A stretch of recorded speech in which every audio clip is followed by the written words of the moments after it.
All right, with everything that happened on Saturday night in the Bantamweight division, I wanted to check in with this man, the number 3 ranked Bantamweight on the planet. Let us say hello to Rob Font, who is kind enough to join us in the middle of a New England Cartel road trip. Rob, how are you, man?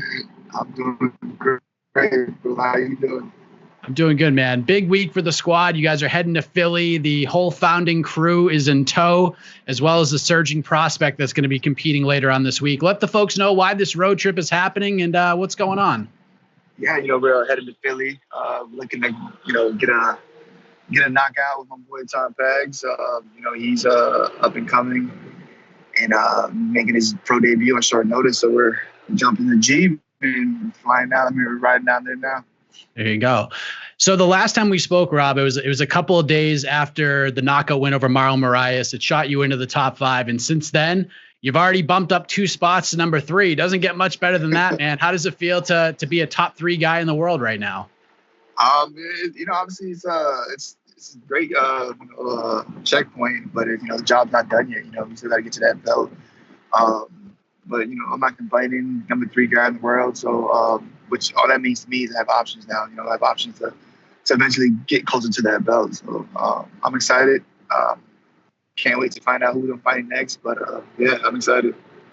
Obviously, like you just said, with that number next to your name, the road to a title shot in the UFC gets a little bit shorter. Of course, there was a big title fight on Saturday at UFC 259 between Petr Yan and Aljamain Sterling, which ended in the most unfortunate way that you can draw up. But before we get into like how it ended in the aftermath of it all, what did you think of the actual fight? Like, was it how you expected it to play out, or were you surprised with the first 19 or so minutes of the fight?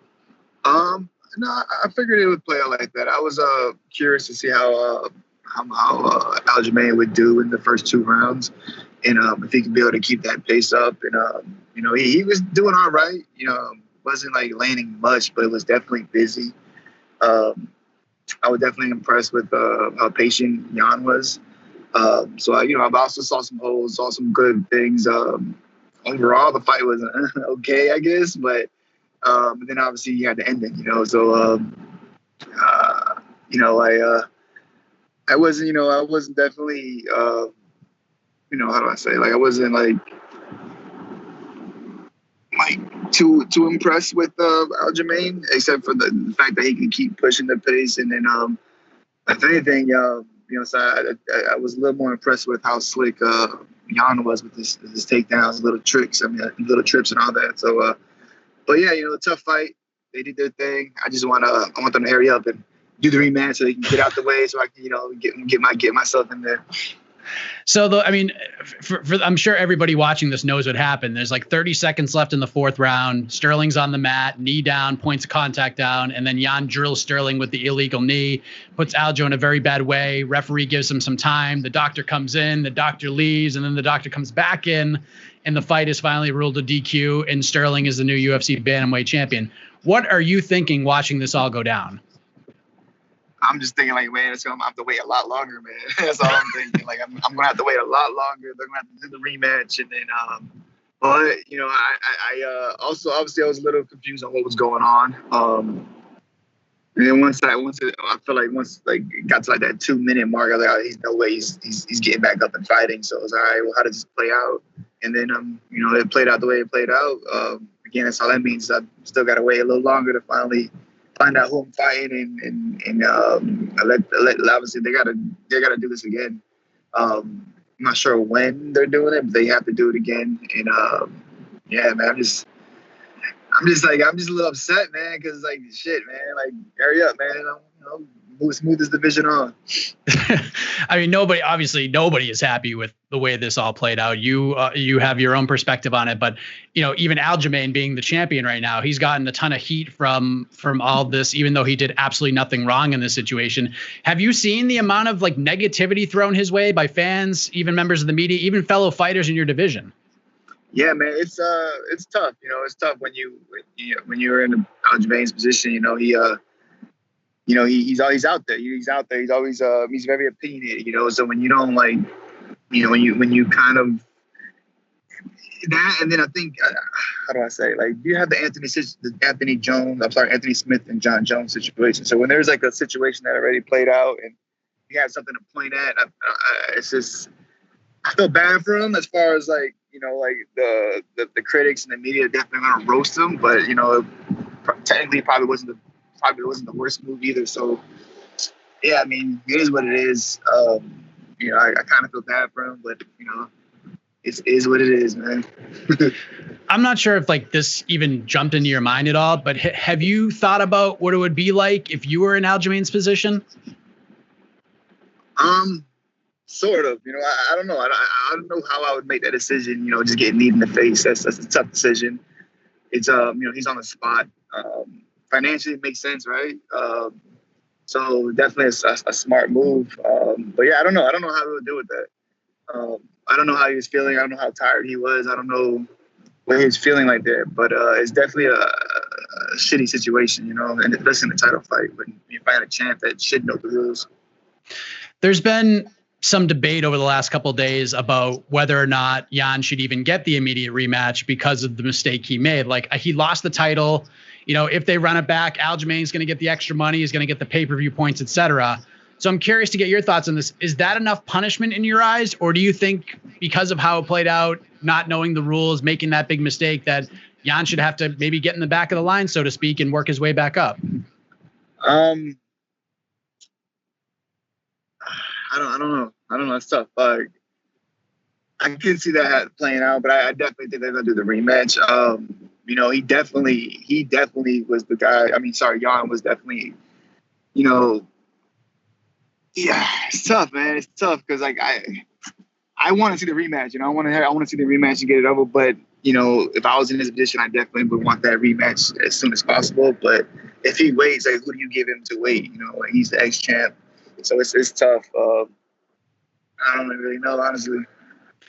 When we last spoke, you were hoping to get something cooking sooner rather than later to kind of keep this momentum going, and the division has gotten really interesting. Of course, with what happened on Saturday, Corey Sandhagen's knockout of Frankie Edgar. Of course, we got TJ Dillashaw coming back. I know you want that fight.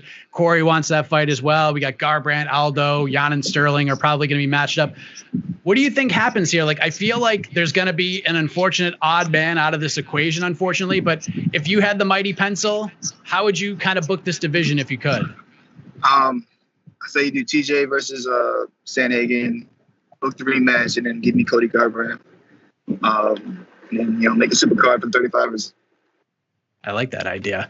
Any thought as to when you'd like to get back in there at this point? You know, the rumor is, you know, May. Looking at May, hopefully, you know, looking at a guy like Cody Garbrandt or even Jose Aldo, but looking at May, just waiting for that contract. There you go.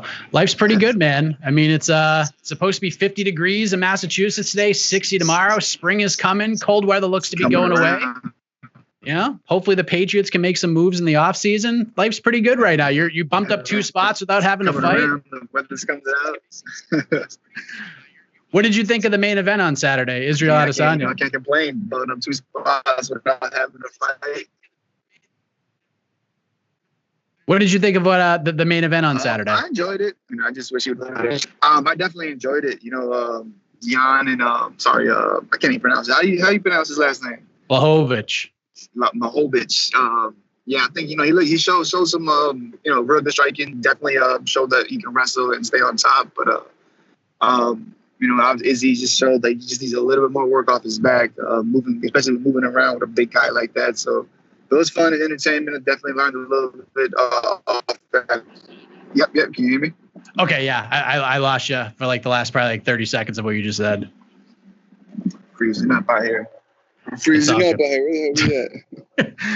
So you're road tripping. There you go.